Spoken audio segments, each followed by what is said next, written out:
There was a time right before my bone marrow transplant where I definitely was nervous. I mean, it was really touch and go. My family was, kind of spread out all over, and I really always kept like a very low profile. And I remember calling my mom and being like, I think you should come here. I think you should come to my house and see me, because I really didn't know what was going to happen. Welcome to A Place of Yes, a podcast about how I moved through my darkest hour. And for me, that was in channeling my grief into good. So I am here today with a very special guest, and she's a special guest because she's one of my dearest friends. It didn't come to me right away that I wanted you on the show. It came to me when I was recording Melissa Allen's episode, and we were talking about Liv. And I guess I'm going in right heavy. I was going to do this whole really kind of great introduction, but I'm going right in. And we talked so much about Liv and her battle with blood cancers and leukemia and all of those things. And one of the things that I love so much about you is that you have so much going on in your life. And you just, in kind of Liv Allen fashion, you fight with a smile. I just was sitting here talking to Melissa, and I just kept thinking of you the whole time. We all have our crosses to bear and all of our things, but you fight a pretty big battle all the time, and no one really knows it. I mean, I know people know it, but no one really knows it. But before we go super deep, because that did not even give you any transition or even a chance to say hi, let's talk about how we met. So I remember reading about Jake's and hearing about Jake's, and I just loved that you took a tragedy and made it into something beautiful. I love that it was really a grassroots organization and that all the money stayed local. That was a really, really big deal. It's a very big deal to me in terms of philanthropy. So I don't even know. I feel like I looked up your number. I think I was doing something with the Gabby Rocco Foundation, I think. Yes. A fundraiser. And then I think it just kind of poured into the other. And I found your number and on the World Wide Web. And the World Wide Web. Gave you a call. I remember being like, why? Yeah. like who's just calling me? Because you were like, I'd love to pick a day, and I'd love to have a day at the store where all of the profits go to Jake's Help from Heaven. And for those who don't know, let me do a proper introduction. This is Allie Hall. She is the owner of Piper Boutique in Saratoga Springs. Piper Boutique, for those who don't know, is just this super fun women's store on Broadway in Saratoga. What I love about it is that I have some of my most comfortable clothes that I own from there, and I also have some of my most fun dresses. Yes. And for those who are not local to the area, piperboutique.com is always available.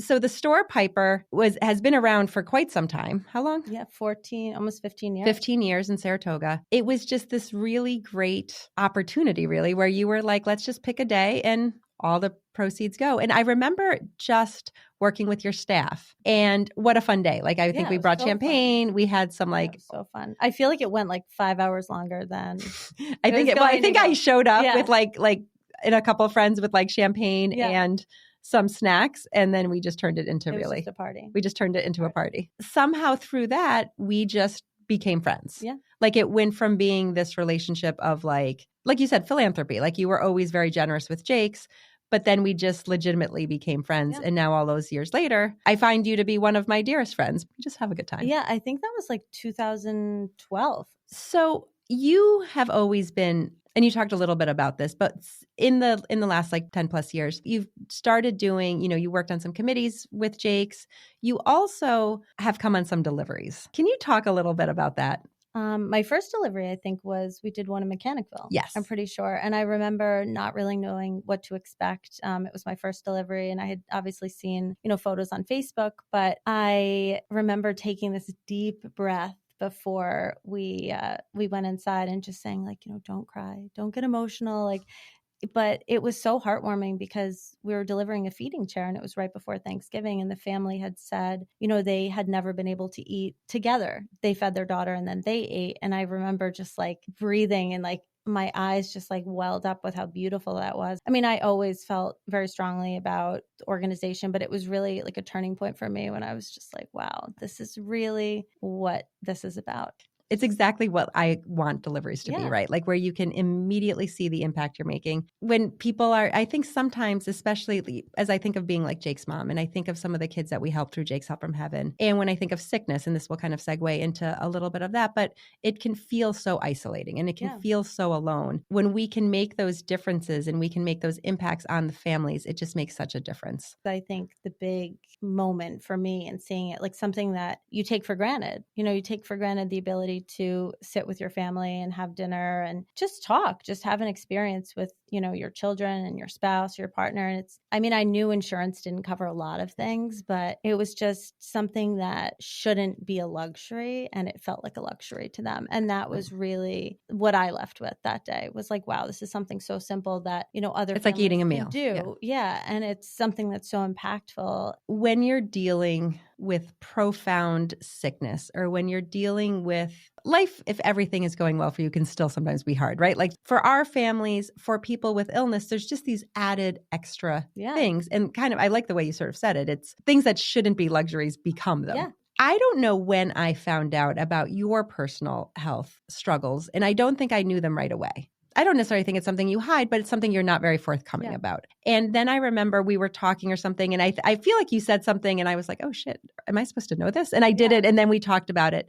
So if you are comfortable, will you talk a little bit about your initial struggles with cancer and that? I mean, it's obviously part of your story. So for me, I remember I was 23 years old. I had just signed a lease on my store. I was recently engaged, and I remember thinking like, wow, my life is perfect. Yeah. Everything feels easy. Like my biggest concern was, was my business going to be successful? Like any new business owner. And prior to doing that, you worked in New York City, you worked in finance, you graduated early. You were on a direct path. So I think the hardest thing for me was everything had kind of gone to plan. I graduated high school young, went to college, graduated in 3 years, got a job in finance at 20, and then left for a job in New York City in licensing for Marc Jacobs before I came back here. And I had never really had adversity. I felt like my life up until that point had been really smooth. And when I started building out the store, like I said, I was putting my life savings into this business, and that was my biggest concern. And then you get that phone call. It's, like anyone would say who's dealt with health stuff, it's like one of those moments that's just like burned in your brain. Well, it's like there's the before and the after. Yeah. And I remember I had just gotten back from Home Depot. I was actually buying paint for the store, and I left my phone at my house, which is very uncharacteristic of me. And I had like 4 missed calls from a doctor and I'm like, that's so weird. And I called back, left a voicemail, and then they called me after hours, and I had a growth in my uterus, and I had a lot of pre-testing leading up to that, but that was the first thing. And at the time I remember thinking, okay, this is this one thing. Blood cancer wasn't even on my radar. But I always tell people, like, I was young, I was in tip-top shape. And I remember taking a deep breath when I got that phone call. And it sounds so ridiculous to say, but thinking like, but I did everything right. Like I never smoked. I don't drink. Unless I bully you. Right.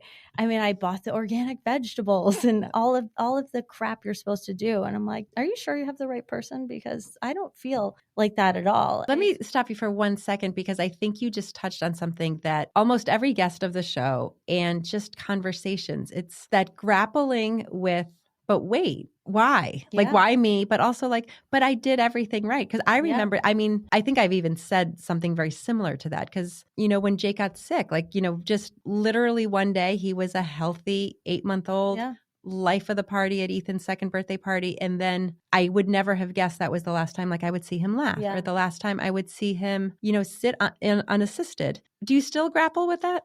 Not or have anymore. You come? I'm kind of numb to it now, but I remember when I first had my surgery thinking that it was over. I was able to really get through that. And then So they found the growth, and then the treatment was surgery. The surgery. I did a follow-up with oncology, and that's when they were like, you have a blood cancer, and it's something that you might have for the rest of your life. Like you can go in and on and off of chemos, but blood cancer just felt more serious to me. Like well, it even now when you're felt, saying that, and even though yeah, I know that is your like diagnosis, yeah, like I sit here and I'm like, yeah. it's shocking. It just felt very real. And I remember this moment where, you know, I knew that I had to start treatment. And I remember going out to lunch with one of my friends, and she was really adamant about taking a photo of us. Like, and I'm not a big photo person. And I saw her looking at the photo after she took it. And I could just tell, like, oh my God, this girl who's She's like, worried. is worried. Like, she's concerned that like this is going to be Oh God. the last photos. And that was actually, oddly enough, like the moment where it really hit me, like, this is real. And were you 24, So then 25? I was 24 at that point, and I had just kind of emotionally gotten over, you know, the fact of,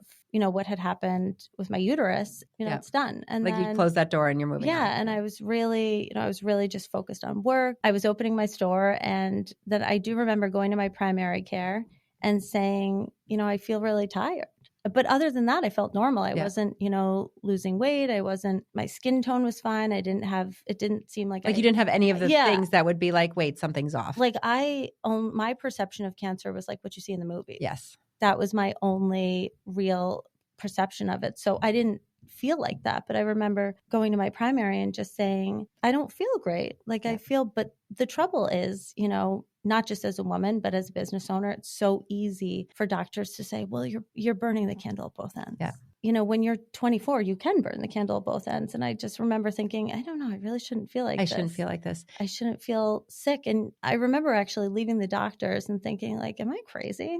Like, is this in my head? But I feel No, it like with the really is. conversations that I've been having, it is so common. Yeah. And I struggle with what do we do about that, right? Yeah. Like, how do we get like our medical system, our doctors to pay more attention? And I Right. think you did hit it when you said, you know, being a woman, and maybe it's the same for men as well. I don't always tend to think Yeah. it is. But, you know, when we were talking, I had mentioned, you know, when we first started this conversation talking about Melissa and Liv had those same like, Yeah. she knew something was wrong. Like, or was Yeah. like, I shouldn't, or kind of, I think more accurately was like, I shouldn't feel this way. Yeah. I'm 17, I'm 18 years old. Like, why am I so tired? I don't know what needs to be done, but something should, right? Like, there should be some validity Yeah. in the fact that you are 24 years old. And there should be some trust in us as women, I think, that we know our body. Yeah. So that it's not just, oh, you're working too hard. But I've heard this story frequently from people who have had diagnosis, and they do go to the doctor multiple times, and they say, before they get anything. I don't feel well. I don't feel well. And, you know, I remember the doctor, and actually Liv's mom said this too. And I remember her being like, well, maybe you're pregnant. I remember when she said that, I was like, are you kidding Yeah. me? And like, I when I saw the episode, I saw that Melissa said that, and I was just like, no, I'm not. And then it was like, well, maybe it's hormones. And I'm like, I'm 24. You're not 13 and just, Right. you know what I mean? Like where you're trying Right. to figure out what it is to Right. deal with what women deal with. Like And I still had 70% of my uterus. You know, my ovaries were intact. It wasn't hormonal, and getting my hormones checked regularly, and my thyroid. But I feel that doctors just kind of do brush things off. You're a person who was able to advocate for your child. I'm a person that can advocate for myself or for others. And it just is so eye-opening to, God, if you can't advocate, then you like don't stand a chance. If we can't get answers or get things that make sense, then what are the right? What does that say for other people? I think that's a huge point. Another thing you said that I connected to very much, which I hadn't thought about, but you were saying, like, you know, you couldn't believe blood cancer. Yes, it sounds so scary and so huge. And it is. But when you think of cancer, you have a very specific image in your head. Mm-hmm. There's just so much we don't know. Yeah. I mean, you really, until you know, you don't. You don't know. You don't I mean, know. it's the simplest thing, but it's very true. Yeah, you only really know what you've been exposed to. And that was, you know, I guess what I had been not exposed to in person, but I, you know, thought cancer was like a different path. Like I was like, oh, okay, a person doesn't feel well. They go to the doctor, then they run lab work, then they, like a very traditional kind of diagnosis. Or to your point earlier, something that like, okay, if you smoke, you're probably going to get lung cancer. The world conditions you sometimes to think that like if A, then B, you know what I mean? But never just these random stories, the random story of Jake, the random story of yours. Like you said, you're healthy, you're 23, you're at the prime of your life. It impacted me emotionally. And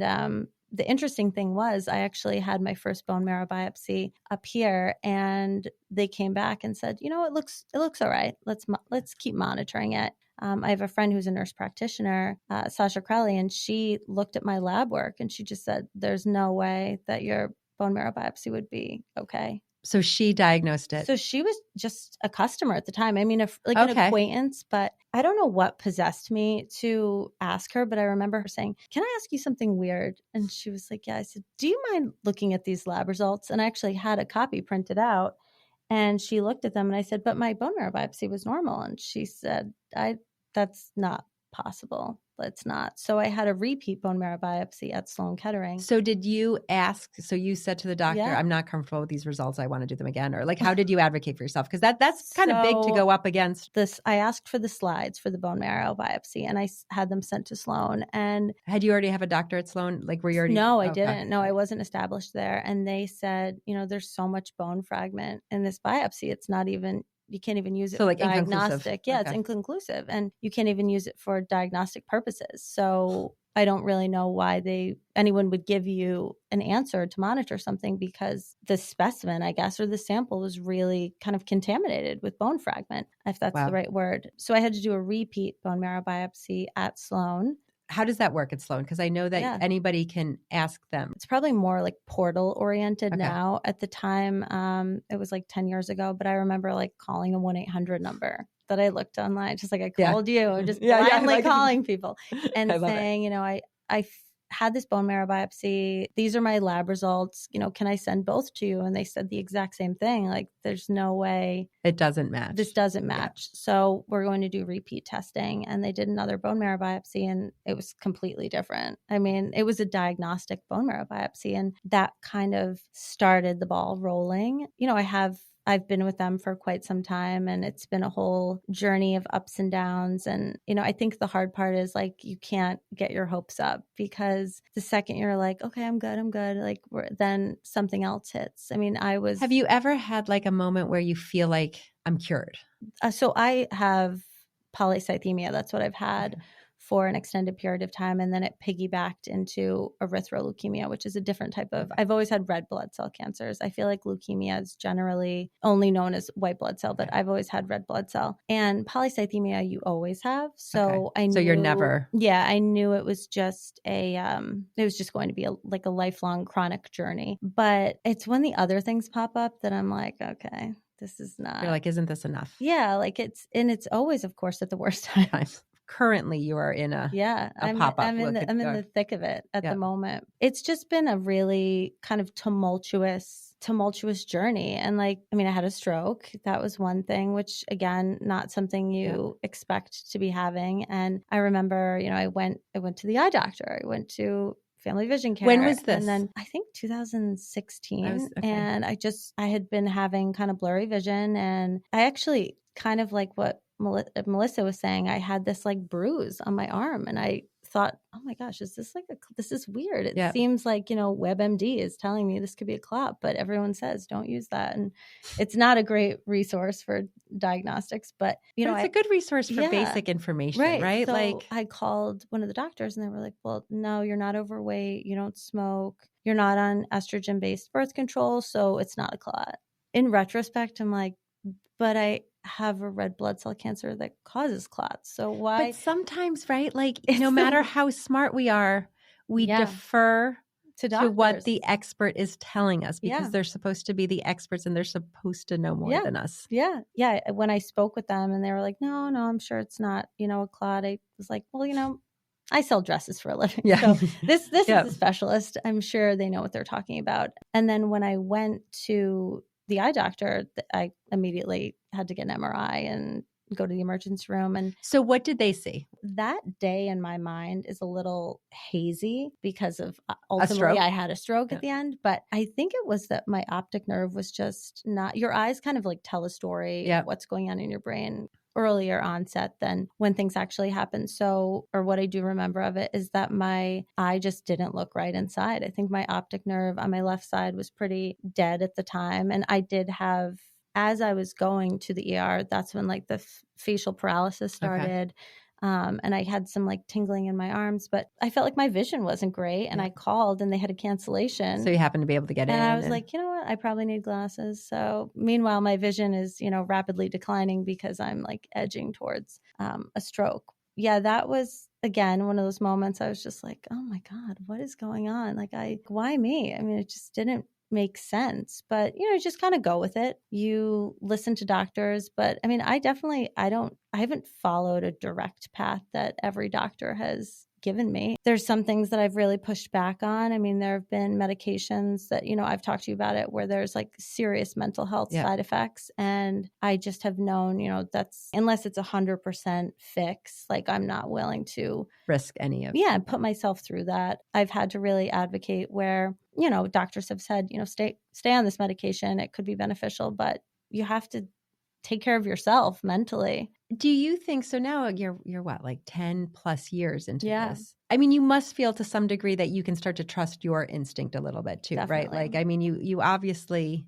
have to not follow, but like do as the doctors say. But I think even the fact when you're like, wait, I don't want to take this medicine because look at these side effects and I can't so maybe we're addressing the blood cancer issue, but now we're going to create another issue because I'm going to be depressed. It's such a hard lesson to learn because it's coming at your personal expense, right? Like it's like quality of life and all of those things. Well, it is totally quality of life. I mean, I need to be able to get up in the morning and get to work and work with customers. Like I have a front-facing business where I'm speaking with people all day and they're coming in to be helped. So it's a customer service business. And, I can't be sitting in my back room crying. Yeah. And I mean, so we have talked about this.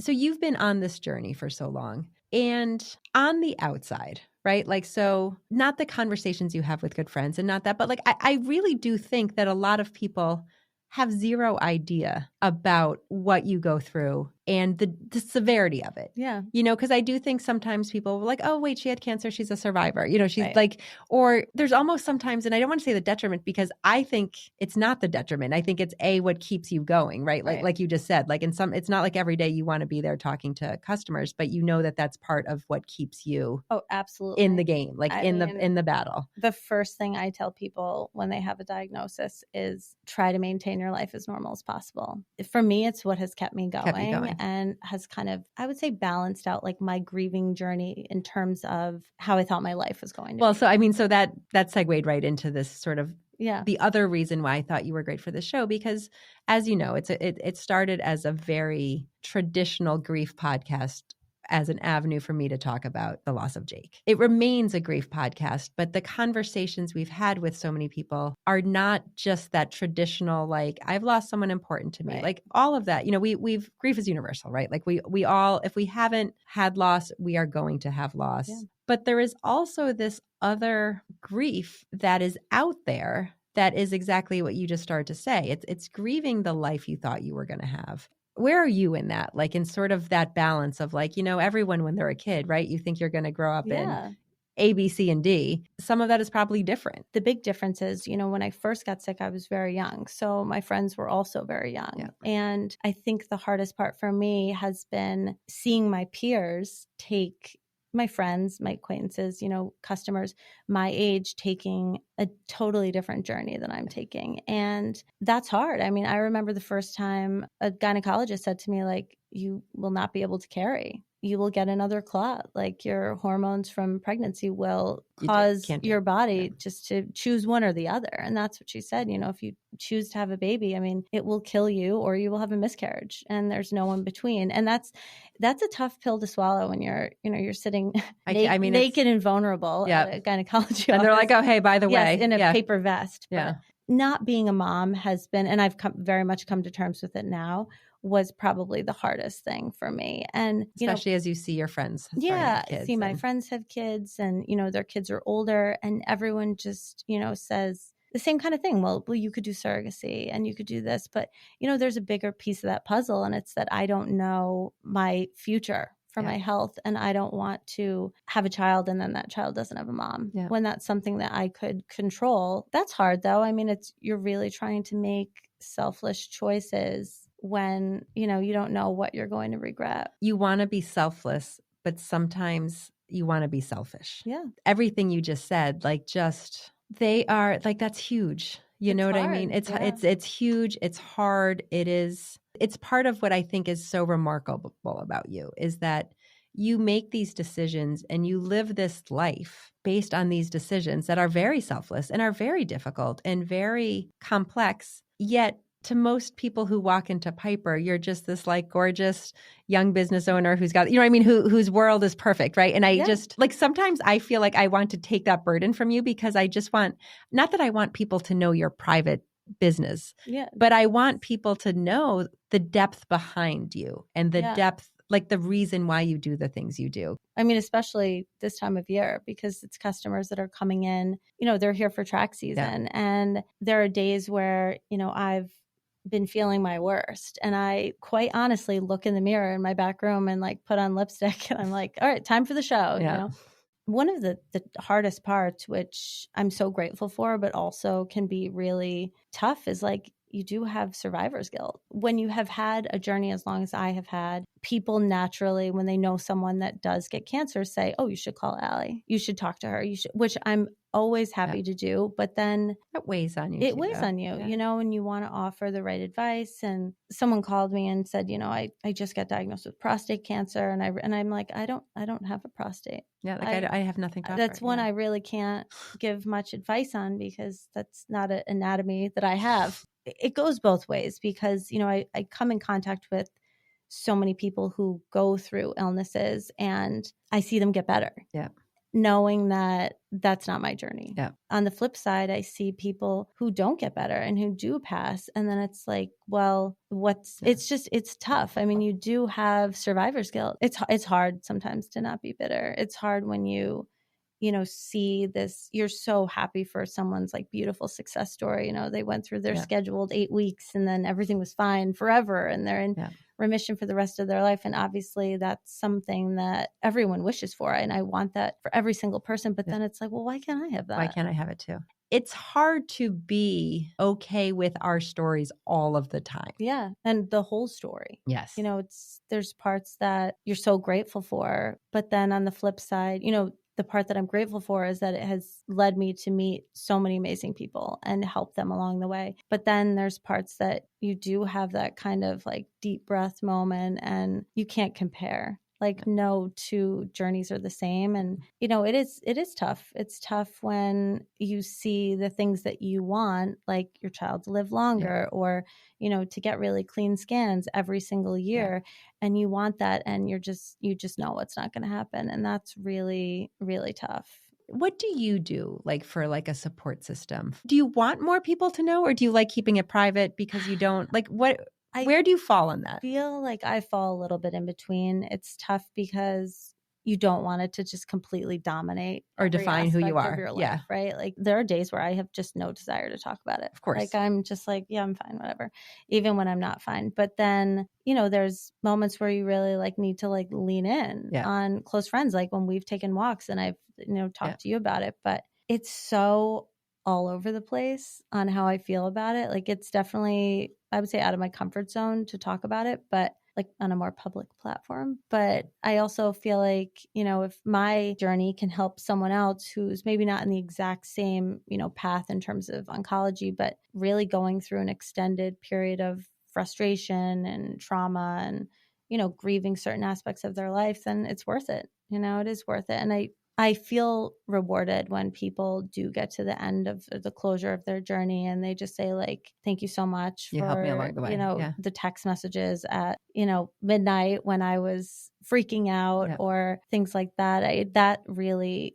is rewarding. But then, like I said, you know, your perception kind of changes day to day. I mean, I'm sure there's moments where you don't want to talk about your grief.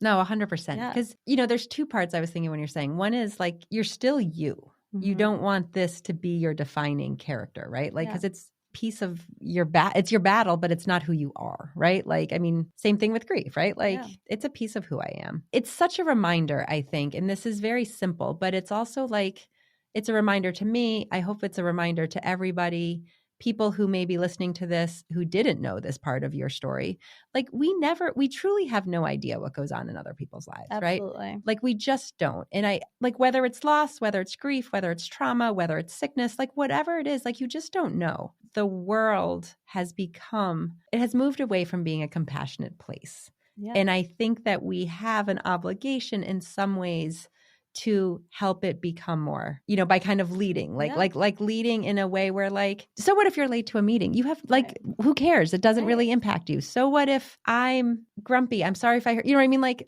sometimes we just have to let people be because we don't have any idea. Like you're sharing a really personal something that is, I mean, I wish this so differently for you, but like as of this time, this is your cross to bear, right? Like this is not, we're going to be better in 3 weeks. Like, do you know what I mean? Like, it's not like that it defines you, but we have to, like, people don't know that. And I think we have to just give people more grace. And I say that to myself too. It has been hard. There have been times where, I've said it to you. It's like people just say the absolute crazy stuff. It is. So share some of that because we talk about this. Like, so I went through a long period where, people would say, well, when is it going to be over? When are you going to be in remission? And I would tell them what they wanted to hear. Well, I have this one more session or a few more sessions and then I have another bone marrow biopsy and then I should be good, and I would say this like almost trying to convince myself. Yeah. Well, I was going to say there's some of that too, right? And I would tell people what made them feel comfortable. And then I just finally got to a point where I was like, you know what? It's never going to get better. We're just rolling with it. I'm just dealing with it. I'm just kind of taking it as it comes, living day to day. But people say things that and it's not their fault. No, it's not their fault. And very few people are saying things to be hurtful. I feel like no one, if people are, they're really, then that's on them. That's on them. I mean, I don't know a lot of people that like come at people who have, experienced grief from loss or health or whatever, but those people can't be helped. But I think people oftentimes say something and then they like immediately wish they took slurp that back in. I will say, oh, this is what's going on. Or I just say it's fine. But if, I tell someone that I don't really know, they'll say, oh, I know someone that happened to, but they died. And I'm like, awesome. Or it's the other side. They're like, well, I know someone that went through, this, that, and the other thing. And then now she has 3 healthy children and everything's fine. And it's just, there's no right or wrong thing to say. And one of my best friends asked me, what do you say? Like, what is the right thing to say when something like this happens? And I just said, just say this, that sucks. Yeah. That's kind of my go-to answer too, and different things. But like, you don't have to say anything to make us feel better, right? Yeah. You just have to acknowledge where we're at. It can be that simple. Like, I'm so sorry that happened to you. Yeah. But I think people always feel like because it's so big, that they have to offer something big. Right. And I think that's where it gets lost a little bit. So what do you do for like your mental health? Like, I know you're super close with your mom. Like, I mean, like, what are the things you do to keep yourself? Because I do think you keep yourself pretty positive, at least on the outside. I mean, there are days when I stay in bed for sure. And I think just listening to my body is the most important thing. That's what I tell people to do. Like, don't feel like you can't cancel things, reschedule them for a time where you feel better. And I really try to just pour myself into charity work. I mean, that's what I love to do. And it's my feeling of giving back. And I always say, like, when you don't have kids, people assume your life has no purpose. So at least if I do this, then it feels like a more purposeful life. I joke that, whenever something does happen, that there's like this hiccup in my health, I'll always say like, well, I feel like I have so many karmic credits. Like, I don't understand. I do all of this charity work. Like, I'm ready to cash one in now. I want my karmic credit coupons. Like, why is this happening? But yeah. And then I remind myself it could be way, way worse. So maybe my karmic coupons maybe they've been in play, being cashed in. That's like the way I channel, the stress that I feel is to try to help other people. I know that sounds really weird. No. So I want to say, I had this in my mind to ask you earlier, and we touched on a little bit like the mental health aspect and how, you sometimes have to protect your mental health. Do you find that there are supports out there? Do you find that there's like therapy or places that you can go to when you are struggling with where you are? Yeah. I mean, I've been in therapy proudly, consistently this entire time. I do think there's like a gap in accessibility to therapists that That have specialize. like for if you have chronic, right. severe Or your living with a child journey. does, Yeah. and I think there's a lot of No, therapists where, you have corporate stress Yeah. or you have issues in your marriage or or anxiety, parental or eating yeah. disorders, Like you're right. I think all there's sorts of very things. more typical categories and it's Right. harder to find. Right. It's kind of a niche market, I guess, where the same person that is an incredible therapist to a typical person. Yeah. I have not found someone that specializes just in like health journeys. So you typically see someone like a regular regular therapist. You're talking to someone who has not experienced your journey. Like if you're going to like a grief counselor, like unless they've actually been through that, they're not going to have a real roadmap. It does become, because some of these things are so niche, almost, right? Like, because until you've lived it, you don't know, and honestly, I had someone here the other day we were talking about, and he lost his son. So when you lose a child, they kind of talk about this club you're in, right? And he was like, I didn't realize how important that club is. Like, you don't want to be in it, but he's like, the only thing that made me feel better when I lost my son was when someone else had also lost their child. Yeah. And sometimes we would not even exchange more than 10 words, but we felt better. And he's like, it was the only thing that made him feel better for a chunk of time. And I suspect that is similar feelings, right? Because you don't want to be super vulnerable and share all of these things with someone who has absolutely no idea what you're going through. When I had my Philadelphia store, there was a customer that came in who actually had the exact same diagnosis I had, which was so bizarre. My store was really close to the hospital and she was getting treatment. And I'd never asked her, what's wrong with you? But she was very like forthcoming. And I remember just being like, oh my God, that's what I have.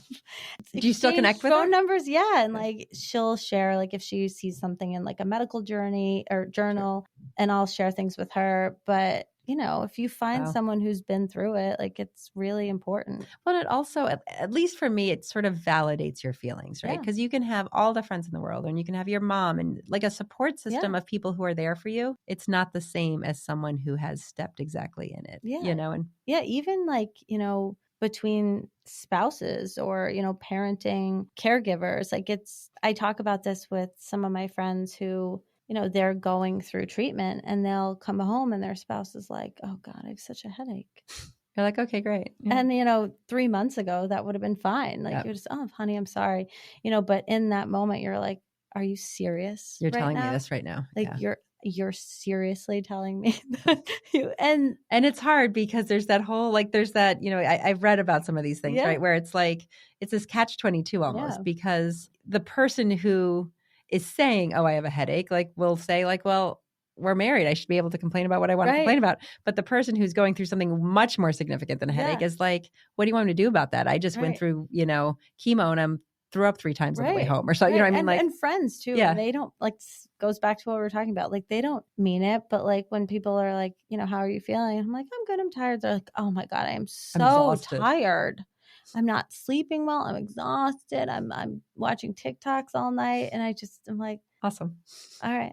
I'm happy that you acknowledge that. Like and they don't, people do. It's like people say the darnest things, I remember like when I first did chemo, my mom said to me, my hair was thinning and whatever. And she said, I wish we could trade places. I wish it was me going through it and not you. And I remember looking at her and it wasn't even like I was trying to make her laugh and saying, well, I'm glad it's not you because then if you went bald, I would feel like I had to shave my head because I was your daughter. And you have kind of big ears and I don't think you would look good bald. And I meant it like really, really seriously. But she was like, oh my God, it just cracked her up. And I'm like, that would be really awkward. At least, you're like, at least we're not dealing with that. At least we're not dealing with that. I do feel like I spend a lot of time thinking about how to really shelter from it. And I mean, she obviously knows everything that happens, but it's like anything. You don't always want to just be an open book, or maybe some days you want to be an open book. And some days you want to be very closed. And some days you don't. But I guess I just take it day to day. Are you scared? Like, are you afraid that you are going to die young?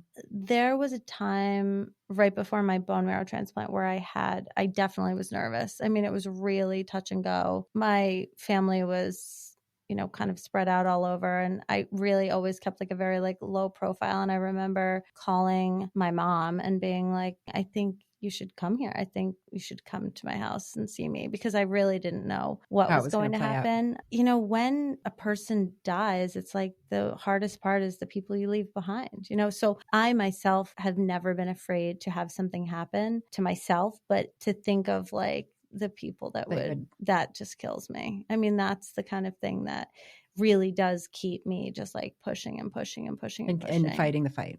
Yeah, and fighting the fight, because, I think of like my godchildren or my siblings or my friends or anyone. And it's like, that is like, that's actually the worst part of everything. Is thinking about if something happens, what will your family like have? And I think that's a big part of, I guess, to answer your question, in terms of my life changing, I feel like I'm really in touch with like, what would my legacy be? Like if something were to happen tomorrow or a year from now, like what would people remember? And that's why, I do a lot of charity work, and I try to make really good connections with people, and I try to help with my friends' kids and be there for impactful moments in their lives. You live, and I think you do that very well. Like you live very intentionally. Yeah. I don't like thinking about the reason why you have to do that or why you do that, for you to know that it does show, right? Like I think that it's, I, as someone who has lost someone, I kind of can get irritated with people, not appropriately, like when I feel like people don't respect life, right? Because life is a gift, and life is, Jake never had a chance really. Mm-hmm. Like, I didn't know it when I was actively parenting him, but he never had a chance. He had no diagnosis. He had this crazy thing. Like his journey was kind of spelled out for him. And there's people who are fighting the fight all day, every day. And then there's people who don't value life. And it's hard for me to find that balance. And I just want you to know that it's very clear to me that you are fighting that, and you're doing a really honorable and great job of the way that you live. I think you balance it really well. And it is an honor to know you and be your friend. I mean, it was an honor to be asked to do this. Things that you've done for the community, for Jake, and because of Jake is a tremendous legacy. That's something that even though why you do it is like it's a terrible reason. It's a terrible grief, but I feel like having that legacy to know all of the lives that you've touched feels good. So it feels really good. It's, it's not going to take away whether, me doing charity work or you having Jake's, like it's not going to take away that reason of pain, but it does kind of smooth out some of the day-to-day hardships, I think. We ask our guests sometimes. It's called Ask Heather Anything. So you got a chance here to ask me anything. Oh God, I don't know. Pressure.